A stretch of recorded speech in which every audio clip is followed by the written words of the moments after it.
ಚಿತ್ರದುರ್ಗದ ರೇಣುಕಾಸ್ವಾಮಿ ಕೊಲೆ ಪ್ರಕರಣದ ವಿಚಾರಣೆಯ ನಡುವೆ ಸಾಕ್ಷಿದಾರರಿಗೆ ಬೆದರಿಕೆ ಹಾಕಿದ ಆರೋಪಕ್ಕೆ ಸಂಬಂಧಿಸಿದಂತೆ ಮಹತ್ವದ ಬೆಳವಣಿಗೆಯೊಂದು ನಡೆದಿದೆ. ಈ ಪ್ರಕರಣದಲ್ಲಿ ಬಂಧಿತರಾಗಿದ್ದ 3 ಆರೋಪಿಗಳಿಗೆ ಬೆಂಗಳೂರಿನ 59ನೇ ಸಿಸಿಎಚ್ ನ್ಯಾಯಾಲಯ ಜಾಮೀನು ಮಂಜೂರು ಮಾಡಿದೆ. ಸಾಕ್ಷಿದಾರರಿಗೆ ಆರೋಪಿಗಳ ಪರವಾಗಿ ಹೇಳಿಕೆ ನೀಡುವಂತೆ ಒತ್ತಡ ಹೇರಿ ಬೆದರಿಕೆ ಹಾಕಿದ ಆರೋಪದಡಿ ಬಂಧಿತರಾಗಿದ್ದ ಸುಹಾಸ್, ವೈಭವ್ ಮತ್ತು ಪುನೀತ್ ಅವರಿಗೆ ನ್ಯಾಯಾಲಯ ಷರತ್ತುಬದ್ಧ ಜಾಮೀನು ನೀಡಿದೆ. ಜಾಮೀನು ಆದೇಶ ಹೊರಬಿದ್ದ ಹಿನ್ನೆಲೆಯಲ್ಲಿ ಮೂವರು ಇಂದು ಅಥವಾ ನಾಳೆ ಜೈಲಿನಿಂದ ಬಿಡುಗಡೆಯಾಗುವ ಸಾಧ್ಯತೆ ಇದೆ.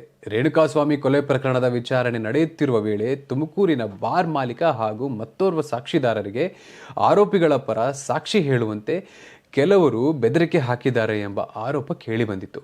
ತಾವು ದರ್ಶನ್ ಅಭಿಮಾನಿಗಳು ಎಂದು ಪರಿಚಯಿಸಿಕೊಂಡಿದ್ದ ಕೆಲವರ ವಿರುದ್ಧವೂ ದೂರು ದಾಖಲಾಗಿತ್ತು.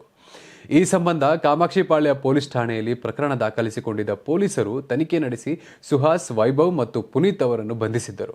ನಂತರ ಆರೋಪಿಗಳ ಪರ ವಕೀಲರು ಜಾಮೀನಿಗಾಗಿ ನ್ಯಾಯಾಲಯದ ಮೊರೆ ಹೋಗಿದ್ದರು. ಪ್ರಕರಣದ ಎಫ್ಐಆರ್ನಲ್ಲಿ ಸಾಕ್ಷಿದಾರ ಸಂದೀಪ್ ನೀಡಿರುವ ಹೇಳಿಕೆಯು ಗಮನ ಸೆಳೆದಿದೆ. ಸಿಸಿಟಿವಿ ಡಿವಿಆರ್ ವಶಪಡಿಸಿಕೊಳ್ಳುವ ವಿಚಾರಕ್ಕೆ ಸಂಬಂಧಿಸಿದಂತೆ ನ್ಯಾಯಾಲಯದಲ್ಲಿ ಸುಳ್ಳು ಹೇಳುವಂತೆ ತಮ್ಮ ಮೇಲೆ ಒತ್ತಡ ಹೇರಲಾಗಿತ್ತು ಎಂದು ಅವರು ಆರೋಪಿಸಿದ್ದಾರೆ.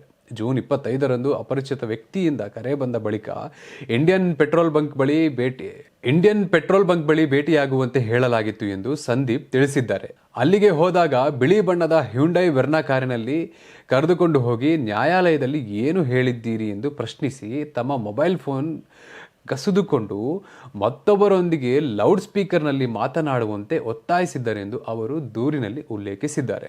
ಈ ಬೆಳವಣಿಗೆಯ ನಂತರ ಸಾಕ್ಷಿದಾರರಿಗೆ ಬೆದರಿಕೆ ಹಾಕಿದ ಆರೋಪದಡಿ ಪ್ರಕರಣ ದಾಖಲಾಗಿದ್ದು ತನಿಖೆ ಮುಂದುವರೆದಿದೆ. ಇದೀಗ ಈ ಪ್ರಕರಣದ 3 ಆರೋಪಿಗಳಿಗೆ ಜಾಮೀನು ದೊರೆತಿರುವುದು ರೇಣುಕಾಸ್ವಾಮಿ ಕೊಲೆ ಪ್ರಕರಣದ ವಿಚಾರಣೆಯಲ್ಲಿ ಮತ್ತೊಂದು ಪ್ರಮುಖ ಬೆಳವಣಿಗೆಯಾಗಿ ಪರಿಣಮಿಸಿದೆ.